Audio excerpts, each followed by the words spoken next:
¿Qué tal? Buenas tardes. Estamos arrancando otro programa de Visión 7 Internacional. Hoy sin la compañía de Pedro Brigger ni Telma Luzani, que cada uno respectivamente de viaje realizando tareas profesionales de las cuales nos van a contar seguramente al regreso. Igual no vamos a estar solo frente a las cámaras, pero como siempre acompañados por el equipo de producción y el resto de los compañeros que trabajan para hacer este programa, pero sí frente a las cámaras, les decía, vamos a tener compañía para compartir algunos de los informes, algunos de los temas que tenemos para tratar en el día de hoy. Por ejemplo, la crisis en Perú, lo que está sucediendo después de que el presidente Ollanta Humala debiera resignar a su jefa de gabinete de ministros después de una crisis por denuncias de escuchas telefónicas. También vamos a tratar de qué se trata este nuevo banco asiático para inversión en infraestructura que lanzó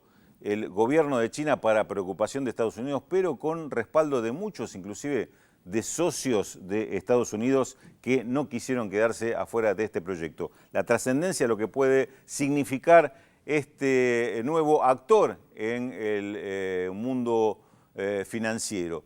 También vamos a estar hablando de las elecciones en el Reino Unido, para muchos las elecciones más reñidas de las últimas décadas. Para cada uno de estos temas vamos a estar compartiendo con destacados entrevistados que nos visitan en el día de hoy para charlar sobre estos temas. Pero ya vamos con el primero que nos presenta nuestro compañero Alejandro Casanseu. Sí, Rulo, y como lo adelantaste, Perú está siendo sacudido por un escándalo político por espionaje, por lo que su presidente Ollanta Humala tuvo que hacer cambios en el gabinete.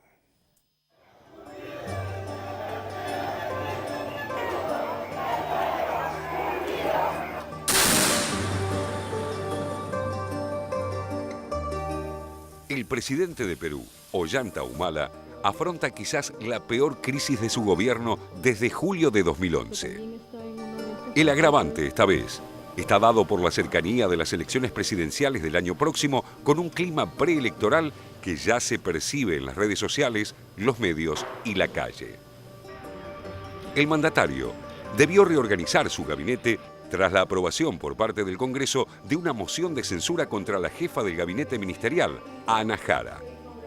Ha sido aprobada la moción de censura. Se cuenta el voto también del congresista Agustín Molina, 72 votos a favor, 42 en contra y 2 abstenciones.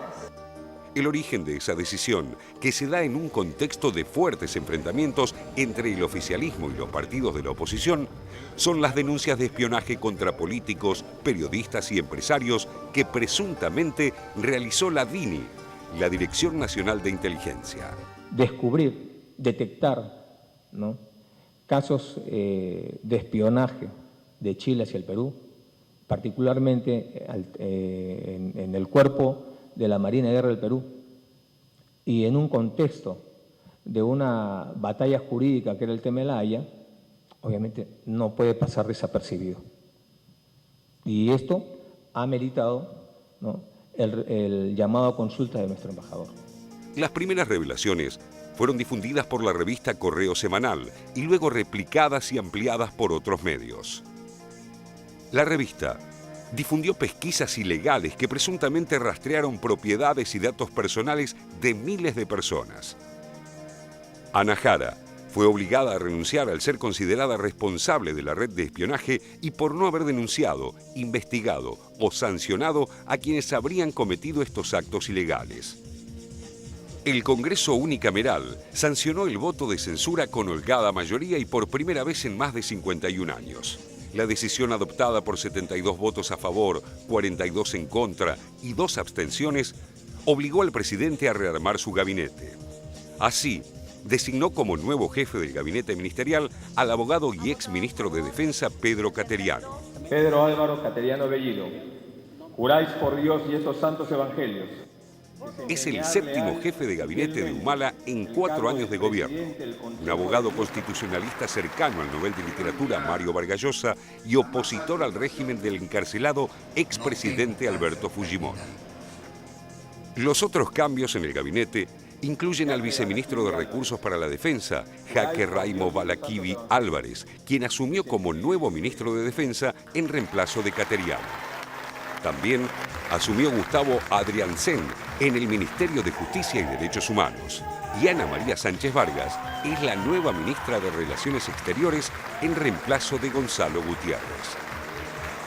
El cimbronazo dejó a Humala debilitado en un contexto de fin de mandato con dificultades en varios frentes, como en el Parlamento, ya que el bloque oficialista de Gana Perú, inicialmente de 47 congresistas, se redujo a 35 desde que asumió su mandato. La situación de Jara se había complicado a partir de enero cuando comenzaron las publicaciones. En principio, Humala había evitado la censura que promovían los partidos opositores al anunciar en febrero el cierre de la Dirección Nacional de Inteligencia por 180 días y su reestructuración, además de reemplazar a 5 ministros. Las restricciones fueron impulsadas en el Congreso por las bancadas de los partidos Aprista Peruano, del exmandatario Alan García, Fuerza Popular de Alberto Fujimori y Popular Cristiano Alianza para el Progreso. A nombre de todos y cada uno de los integrantes del Consejo de Ministros, quiero expresar nuestro respaldo incondicional a la ministra Ana Jara en su papel como presidenta del Consejo. Vistas las renuncias. La decisión del Congreso fue criticada no solo por el oficialismo, sino también por 2 de las principales cámaras empresariales del país e incluso por Vargas Llosa. A su vez, Humala reaccionó con dureza al afirmar que se trata de un intento de desestabilización de su gobierno y una anticipación de la próxima campaña electoral.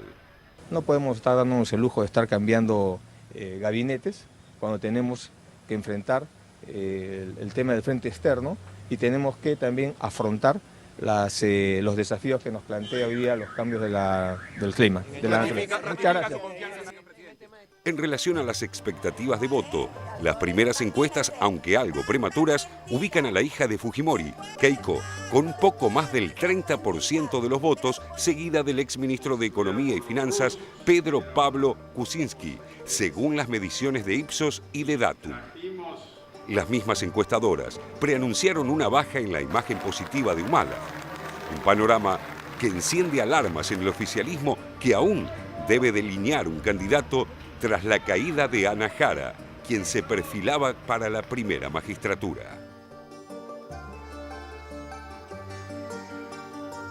Una situación compleja la que se le ha presentado a Humala y justo a un año de las elecciones. Estamos con José Nathanson para compartir el análisis de esta situación. José es el director de Le Monde Diplomatique para el Cono Sur, periodista, además periodista de la casa, pues es columnista de Visión 7 Resumen, el noticiero de medianoche de la televisión pública, además autor de libros muy recomendables como El Milagro Brasileño del año pasado y uno anterior, La Nueva Izquierda, La Nueva Izquierda, sí, donde analiza varios casos de estos sectores de izquierda en América Latina. José. ¿Qué tal, Rulo? Gracias por la invitación. No, por favor, gracias por estar. A ver, ¿cómo, en principio, cómo analizarías o dónde ubicarías este conflicto de Perú respecto de las experiencias históricas? A ver, yo veo 2 planos. En primer lugar un plano económico y en segundo lugar un plano político. Plano económico, Perú es un país que ha crecido mucho últimamente en América Latina. De hecho, ha sido de los países que más crecieron en los últimos 10, 12 años en América Latina, más o menos 6% anual. Ahora un crecimiento muy basado en la extracción y exportación de minerales. O sea, Perú se ha convertido en una potencia exportadora de minerales con niveles bajos de inclusión social. Digamos. Si bien la pobreza se redujo bastante, las estadísticas oficiales que son opinables dicen que bajó del 54 al 28. Por ejemplo, yo estaba revisando algunos datos, solo el 10% de la población que trabaja en Perú tiene trabajo decente, trabajo protegido, con obra social, etc. 10% es un porcentaje bajísimo, digamos, altísimos niveles de informalidad, altísimos niveles de dificultades para acceder a una vivienda digna, educación, salud, etc. O sea, un crecimiento bastante excluyente. Nicolás Lynch, un politólogo peruano muy interesante que estuvo en el último foro, el foro de la igualdad y la emancipación y demás, habla de la prosperidad falaz. que es una prosperidad de patas muy cortas, digamos. Sí, un desarrollo urbanístico muy importante en Lima también. Que eso le da una imagen de crecimiento sí, que en realidad claro, parece ser que al interior no es tanto. Un boom inmobiliario en Lima que tiene mucho que ver con, bueno, vos sabés mejor que yo, con economías de burbuja, ¿no? Que crecen mucho, pero muy basada en estas economías de enclave, y al mismo tiempo en Lima un enorme crecimiento de lo que llaman los pueblos jóvenes, ¿no? Son las villas miseria o las favelas, digamos, también mucha gente que ha ido a Lima. Ahora, también es interesante, me parece, pensarlo desde el punto de vista político esto, cómo los últimos presidentes peruanos, Alan García, Toledo antes, ahora Humala, son presidentes que lograron buenas performances económicas y a pesar de eso se fueron con bajísimos niveles de aprobación. Tanto Alan García en su segundo mandato como Toledo, como ahora Humala, tienen niveles de aprobación que andan el 10, 15, 20%, o sea, bajísimo, mucho menor que cualquier otro presidente de América Latina que se haya ido. Si uno piensa en Bachelet, piensa en Tabaré Vázquez, piensa en Lula, piensa en Cristina, bueno, son presidentes que se van o se han ido, se van a ir con niveles interesantes de aprobación popular. En Perú no pasa eso, por eso me parece muy paradójico, ¿no? lo que pasa en Perú. Contrarrestado contra este éxito. Por eso digo, es un éxito falaz, digamos, en algún sentido. Claro, ¿no? Aparte lo que agrego como curiosidad de lo que estás diciendo, es que además que no es que toma a la posta o es elegido un gobierno exactamente de signo contrario. No, sino no que importa que quién se ha dado una continuidad. Claro, se ha dado una continuidad económica, a pesar de que el gobierno de Toledo fue un gobierno de transición, digamos, después de la dictadura de Fujimori. Después vino Alan García, líder del APRA, partido histórico de Perú. Después vino Ollanta Humala, que es una especie de outsider que venía de afuera de la política, que había hecho un intento de golpe contra Fujimori, vos te acordás, en su momento. También un país que es una tierra fecunda para los outsiders políticos, o sea, gente que viene de afuera de la política y que trate de incorporarse. Si uno piensa en la candidatura de Vargas Llosa, que estuvo cerca de ser presidente, en la candidatura de Fujimori, que fue presidente, en la candidatura de Humala, son todos políticos que vienen de afuera de la política. De hecho, estamos viendo... Kuczynski, claro, Kuczynski, que fue ministro de Economía y que es el segundo candidato con más votos, pero quien lidera las encuestas de intención de voto en Perú hoy es Keiko, la hija de Fujimori, que fue la que hizo como una especie de zulemita, digamos, que hizo de primera dama cuando Fujimori fue presidente. Quiero decir, un panorama político que siempre es muy incierto en Perú, ¿no? Ana Jara era quien era la jefa de gabinete de ministros, era la que aparecía como la probable sucesora, o por lo menos la que iba a presentar a Ollanta Humala como sucesora. El fenómeno de que estas denuncias de espionaje terminaran con su carrera, por lo menos con su proyección.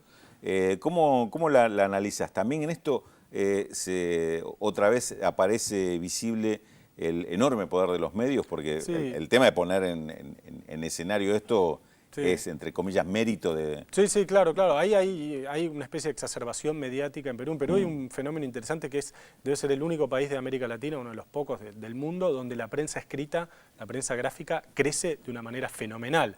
En momentos en que la prensa amarilla, lo que se llaman los diarios chicha, que son los diarios como si fueran, los diarios populares, como si fueran los diarios populares de la Argentina, digamos, pero crecen de una manera espectacular, porque hay efectivamente un fenómeno de una especie de expansión de una clase media baja, digamos, en algunos sectores de Perú, en las ciudades y demás, y esto ha hecho que esta prensa muy amarilla, muy amarillista, más que amarilla, creció mucho. Entonces, los medios exacerban todo esto, hay un fenómeno también de explosión del rating en televisión, del cable, etcétera, cosas que por ahí en Argentina ya pasaron o que estábamos acostumbrados a ver hace algunos años, en Perú están sucediendo en los últimos años como consecuencia de este crecimiento económico, digamos. Y los medios efectivamente han contribuido a exacerbar todo este clima y a poner en el foco las denuncias de corrupción y de espionaje contra la Premier, como se llama. Es raro este fenómeno en Perú, cuando en los otros países de América Latina lo que se ve es, por el contrario, el crecimiento de yo diría, no te diría los diarios o los medios de élite, pero sí de clase media alta los diarios para de arriba, referencia, ¿no? Claro. No, en Perú hay un fenómeno de prensa popular, como si fuera acá el diario Crónica, el diario Popular o el diario Muy,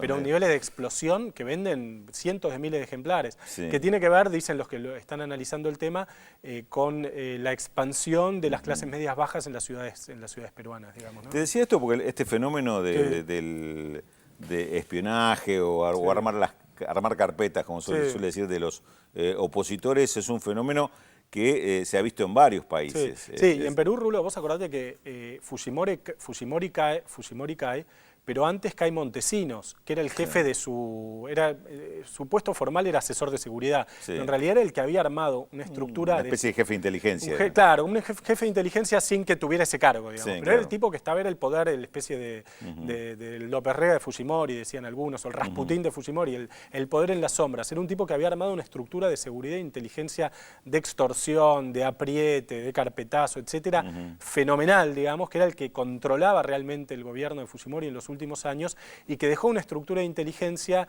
y de seguridad que los gobiernos que siguieron, el de Toledo, el de Alan García, el de Ollanta Humala, evidentemente no terminaron de desarmar. Algunos dicen que lejos de acabar con eso, se aprovecharon de eso y la utilizaron, digamos, ¿no? Entonces, me parece que también se ve eso, ¿no? Como oscuridades del fujimorismo que todavía persisten en Perú, ¿no? El otro fenómeno difícil de entender o de percibir en Perú, lo comparto con vos la duda, es que pese a que hubo estos gobiernos que económicamente favorecieron a sectores privilegiados del empresariado, clase alta, no logran consolidar un bloque de poder que los mantenga justamente en el poder. No, algunos dicen, Rulo, que es porque hubo un cambio en el poder económico en Perú, digamos, que hubo la creación de un nuevo poder económico a partir de la exportación de un recurso que Perú siempre tuvo, pero que no valía tanto, que son los minerales, digamos, ¿no? Porque antes Perú era un país que en algún momento, qué sé yo, exportó harina de pescado, guano, no sé, tuvo diferentes fases agroexportadoras Perú, y al mismo tiempo un Perú que siempre es un país muy dividido entre la costa y la sierra, digamos, ¿no? Como Ecuador, o sea, son países realmente muy partidos entre la oligarquía que siempre está situada en el sector más altiplánico de Perú, digamos, y una costa más dinámica, más exportadora, que mira hacia el Pacífico. Recordemos que Perú es uno de los socios fundadores de la Alianza del Pacífico, digamos. Entonces, me parece que también el poder económico en Perú está partido, digamos, ¿no? Y que hay siempre ahí adentro de ese poder económico ganadores y perdedores de los últimos años y que por eso no han logrado, como vos decís, construir un bloque de poder que les permita, bueno, sostener a una serie de gobiernos que los han beneficiado mucho, ¿no? Porque inclusive lo que se ve en la información que llega de Perú de estas últimas semanas es que sigue habiendo conflictos sociales, protesta contra el tema de la minería, pese a que pareciera ser que tiene una minería intocable. En cuanto a recordemos también del negocio, que Ollanta Humala llegó con promesas, yo no diría de izquierda, pero qué sé yo, nacional populares, o sea, no era un candidato del establishment Ollanta Humala cuando llegó al gobierno. Después, de a poco, empezó a hacer un giro que comenzó antes, incluso de llegar al gobierno, durante la campaña, y que se terminó de transformar cuando llegó al gobierno, y es ya difícil pensar en Ollanta Humala como alguien que forme parte del eje de izquierda de América Latina, me parece también, ¿no? En cuanto a perspectiva, para las elecciones del año que viene, como decías, aparecen mejor posicionados Keiko Fujimori, sí, la hija de Fujimori. Pedro Kuczynski. Sí, que fue ministro de Economía y vos decías que es un hombre que ha trabajado en empresas argentinas, ¿no? Exactamente, del Grupo Techin. Del Grupo Techin, un alto directivo del Grupo Techin antes de ser ministro de Economía. Y ahora ha aparecido un frente de izquierda que se acaba de formar, que ahí reúne a distintos sectores que tienen que ver con el Partido Comunista de Perú, Partido Humanista, Fuerza Social, Ciudadanos por el Cambio. Aparece como uno de sus líderes Salomón Lerner, alguien que estaba, si no me equivoco, dentro del gobierno de Humala. Hubo un sector de la izquierda que rompió con Humala y que ahora está tratando de intentar un camino propio, digamos, y Susana Villarán, exalcaldesa de Lima. Sí, y está Lourdes Flores también, que fue la candidata en su momento de la derecha y que perdió. Y te agrego una, hay un chef peruano muy importante, se llama Gastón Arcuri, que es uno de los responsables de haber popularizado la cocina peruana en el mundo. O sea, la cocina peruana es la cocina de moda hoy en el mundo, que en algún momento insinuó que podía ser candidato a presidente, lo midieron y les gana a todos. Les gana a todos. Hasta ahora ha dicho que no quiere, después dijo que no quiere, en algún momento insinuó, pero si se presentara, sería un tipo joven, un empresario que tiene restaurantes, Astrid y Gastón se llaman los restaurantes que tienen, y que mide como ningún otro en Perú, otro outsider. Así que, otro posible outsider. El primer cocinero presidente sería. Me está recordando nuestro jefe de producción, Francisco Libruyú, que cuando hicimos una cobertura hemos comido en un restaurante de Gastón. De Gastón. Es un restaurante de Gastón Arcuri. Me tendría que haber avisado en el momento. José, te agradezco muchísimo. Gracias, Rulo, hasta la participación. Esta ayuda a comprender fenómenos que son cercanos como el de Perú, pero que son tan complejos a la vez, ¿no? Otro que nos esclarece permanentemente es nuestro locutor, Félix Taylor. ¿Qué tal, Rulo? Bienvenido. Muy buenos ¿Cómo estás, días. Félix? Bien, nos han dejado solo, pero siempre avante. Bueno, ustedes dicen que están trabajando, Pedro y Telma, vaya a Sí, saber. cómo En no. fin, ya nos contarán. 21 grados 6 décimas la temperatura en la capital federal. Recuerden, estamos hasta las 13:30 en Visión 7 Internacional. Los teléfonos para comunicarse con nosotros: 0800 444 1777 4535 0709. También tienen la posibilidad de hacerlo a través de la red social Facebook o el correo electrónico. Yo veo Visión 7, el Facebook es Yo veo Visión 7 Internacional y el correo electrónico es vision7inter@gmail.com. Perfecto. Nos vamos a poner en clima ya. Empezamos con la incógnita. Muy difícil, por cierto, el personaje de hoy. A ver si pueden dilucidar de quién se trata. Allí vemos la fotografía. Nació en 1952 en Beirut, nuestro personaje de hoy, aunque su familia era de Haifa, ciudad que debieron abandonar. Luego de sus estudios, viajó a Londres, donde se vio obligada a establecer su nuevo hogar a raíz de la guerra en su país. ¿Quién es nuestro personaje de hoy? 0800 444 1777 y 4535 0709. Nos vamos a ir a la primera pausa, no sin antes adelantarles los temas que vamos a desarrollar en el próximo bloque. Asia ya tiene su banco de inversiones con el respaldo de varios aliados estratégicos de Estados Unidos que se opuso a la iniciativa. Y además,